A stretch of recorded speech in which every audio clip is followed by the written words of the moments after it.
BRS MLA మాజీ మంత్రి కేటీఆర్ మాట్లాడుతున్నారు. లైవ్ చూద్దాం. పిల్లగాడో పిల్లను అబద్ధం చెప్పినట్టు అర్థం ఉంటుంది. కానీ ముఖ్యమంత్రి ఉప ముఖ్యమంత్రి వాళ్ళు నిన్న మాట్లాడిన మాటలు వింటే నవ్వాలని ఏడవాలని తెలుస్తలేదు. ముఖ్యమంత్రి గారు నిన్న కొడంగల్లో స్పీచ్ ఇస్తున్నారు. మేము ఇవాళ ఒక చారిత్రాత్మకమైన కార్యక్రమానికి శ్రీకారం చుడుతున్నాం అన్నాడు. నేనేం చేస్తున్నాడో అని నేను అనుకుంది. రేషన్ కార్డులు ఇచ్చే కార్యక్రమం చారిత్రాత్మకం అట. అంటే ఇదివరకు కూడా రేషన్ కార్డులు ఇయ్యలే, నువ్వు కొత్త చరిత్రకు నేనే శ్రీకారం చుట్టిన రేషన్ కార్డు అన్న కాన్సెప్టే నేనే కనిపెట్టిన అన్నట్టు చారిత్రాత్మకమైన కార్యక్రమానికి శ్రీకారం చుడుతున్నా అని అబద్ధం.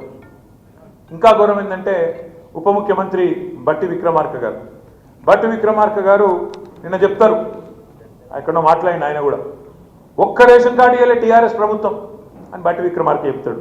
ఇగో ఎన్ని జూట మాటలు ఉంటాయంటే వీళ్ళ ఇగో నేను చూపెడతాను మీకు. ఒక్కసారి మీరు చూడుతాం, ఇది పట్టుకోరా, నువ్వు పట్టుకోండి, నేను పట్టుకుంటాను, రెండు నువ్వే పట్టుకుంటే ఇట్లా. ఇగో ఇది బట్టి విక్రమార్క గారు స్వయంగా మధిర నియోజకవర్గంలో 2000 ఆయన ట్వీట్ డేట్ చూడేది 2021 జూలై 26 రేషన్ కార్డులు ఇచ్చుకుంటే దిగిన ఫోటో. ఏదో ఆయన సొంత నియోజకవర్గంలో బట్టి విక్రమార్క గారు, మన జిల్లా పరిషత్ చైర్మన్ ఆనాడు లింగాల కమల్ రాజు గారు ఇద్దరు కలిసి రేషన్ కార్డులు ఇచ్చుకుంటే దిగిన ఫోటో ఇది. అబద్ధాలు ఎట్లా చెప్తారంటే ఒక ఇంత అన్యాయం ఇది జూలై 2021 జూలై 26 నాడు దిగిన ఫోటో. Ration card ఇచ్చుకుంటాం. ఒకటి రెండు కాదు మన ప్రభుత్వం ఉన్నప్పుడు మనం ఇచ్చింది 6,50,000 రేషన్ కార్డు. కానీ మనం దాని ఏదో చారిత్రాత్మక కార్యక్రమం మనం అనుకోలేదు.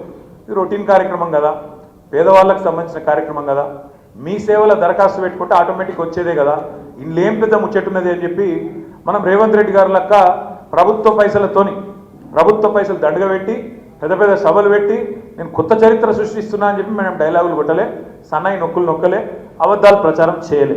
కానీ చేయకుండానే 6,50,000 రేషన్ కార్డులు ఇచ్చినాం. కానీ ఇక్కడ కూర్చున్న మా తమ్ముళ్ళకు కూడా చాలా మందికి విషయం తెలియదు. కాంగ్రెస్ వాడు ఒక్క కార్డు ఇవ్వలే మీరు అనే వరకు మనం కూడా ఇవ్వలేదేమో, మనకు తెలియదు కదా మనం అనుకున్నాం. అందుకే ఇవాళ వాస్తవం ఏంటి అంటే గోబెల్స్ వారసులు, కాంగ్రెస్ వాళ్ళు గోబెల్స్ వారసులు, వాళ్ళు ఒకటి కాదు రెండు కాదు 420 హామీలు ఇచ్చారు. ఒకటి కాదు రెండు కాదు. ఈ పుస్తకం మీ అందరికి నేను పంపిస్తా. 420 హామీలు కాంగ్రెస్ పార్టీ ఇచ్చిన 420 హామీలు. మొత్తం ఇలా ఏమేమి నరికింది యాదుకుందా మీకు? డిక్లరేషన్లు అన్నారు.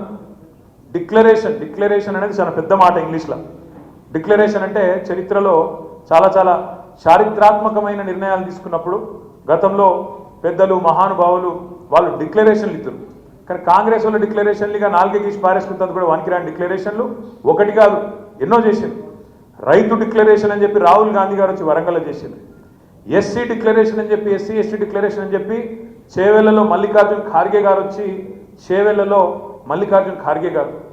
బీసీ డిక్లరేషన్ అని కామారెడ్డిలో సిద్ధరామయ్య గారు వచ్చి వారు, యువజన డిక్లరేషన్ విద్యార్థి డిక్లరేషన్ అని చెప్పి హైదరాబాద్లో ప్రియాంక గాంధీ గారు. ఇట్లా ఇక్కడున్న వాళ్ళని మార్కెట్లో నమ్ముతలేరు, వీళ్ళని నమ్మే పరిస్థితి లేదని చెప్పి ఢిల్లీకి వెళ్ళి టూరిస్టులను తీసుకొచ్చి వాళ్ళ ఒకరిని ముంగట పెట్టి మేము